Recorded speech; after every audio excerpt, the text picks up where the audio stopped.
Hey y'all, it's Tammy with Collin Valley Cooks. And what would the holidays be without a cheese ball? Yummy. This cheese ball has pineapple in it. I'm going to make two different ones for y'all this holiday season. This is the first one. All right, so we're going to take an 8-ounce container of crushed pineapple and we're going to drain it really good.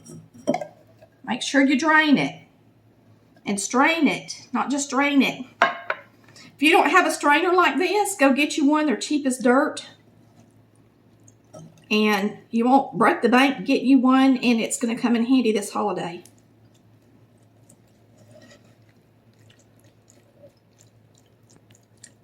So you're just going to really smash it into the sides of this thing. Get all the juices out of it because the cheese ball don't need to be wet.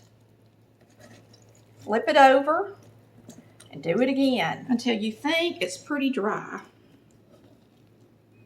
Okay. So we're going to be using 2 blocks of 8 ounces of cream cheese. And of course I'm using Philadelphia because it's nice and creamy. And we're going to put this in our mixer. We're going to mix all this up in the mixer and that way we don't have to get our hands dirty. So these need to be out at room temperature before you start. Now you're going to need a couple of tablespoons of bell pepper, and a couple of tablespoons of onion.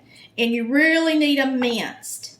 So you need to cut them really small and then try to chop them up as good as you can and mince them. And I'm just going to mince them all together at the same time because they're all going into the mixer.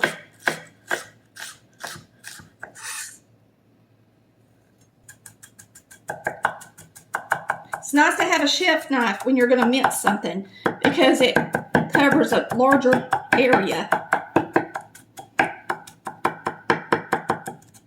If you can't afford a really nice one, just go get you one somewhere like Bell's or Home Goods or somewhere like that. Get you a knife sharpener like I have on the website and you will be more than pleased with the way it performs. We're going to get the onions and the pepper in here. See how nice and minced they look? Make sure you spend a little time chopping them. It's worth the effort. Now we're going to put in our pineapple. See how nice and drained it is? It's not just drained, it's strained. All right, we're going to put in a cup of chopped pecans. And now all it needs is a dash of salt. So we're going to start mixing this up.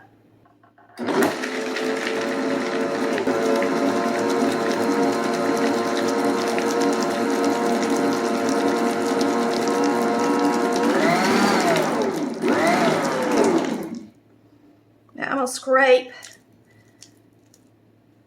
the middle. It looks like it's mixing it pretty good. This is a new mixer, so I'm having to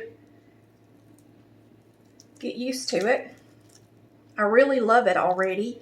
They don't have them on Amazon. And let me say this to y'all when y'all are watching this. Okay, a lot of y'all are really interested in our new mixer. This mixer is a Bosch. I got it on Amazon. I just bought it.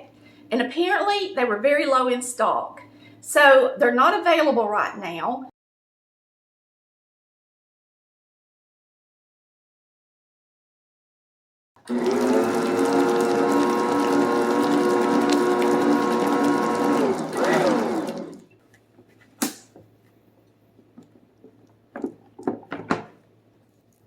So we're going to scrape the sides of the bowl and we're going to get this out. Now, it's really soft right now. I'm going to go ahead and wrap it up in saran wrap. We're going to put it in the refrigerator, and we'll form it into a ball once it's in the wrap. So I'm laying out the wrap in both directions. And we're going to get our cheese in the middle of this as good as we can. Now, you can make 2 cheese balls out of it if you want it to be a small cheese ball, so that you can serve it at 2 different functions because, you know, usually the whole thing don't get ate anyway. It's totally up to y'all. I'm going to make 1 large one. When you pick out your cream cheese, make sure you notice the date on it. And that's how long you can keep this cheese ball mixed up and in the refrigerator before you serve it to your family and friends. Now we're going to wrap it up. I've got this one on last, so I'm going to use it first. And then this one. And I'm going to lightly kind of fold it over because then I'm going to form it into a ball once I pick it up. And then it will go into the refrigerator, just like this, and we'll get it out and unwrap it.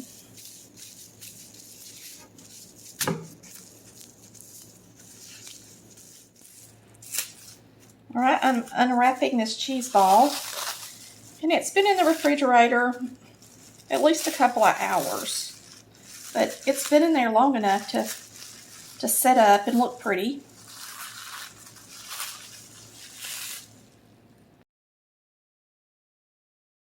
You'll put it in the middle of your serving plate.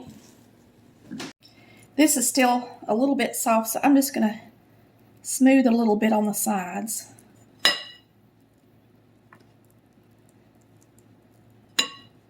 Just so that you don't see the impression of the saran wrap. Do the same thing on the top.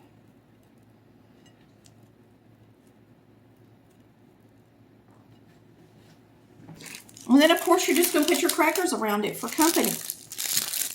And we are actually having some company today.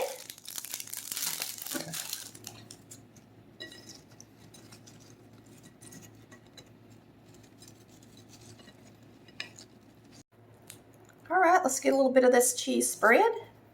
Put it on a cracker and give it a try.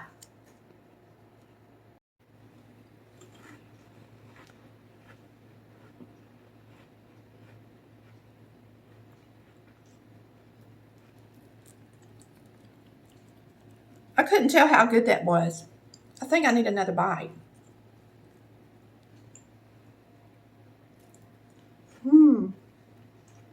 You're not going to have any of this left. Yummy. Thanks for watching Collard Valley Cooks, where we cook like Mama did. Bye, y'all. Love ya.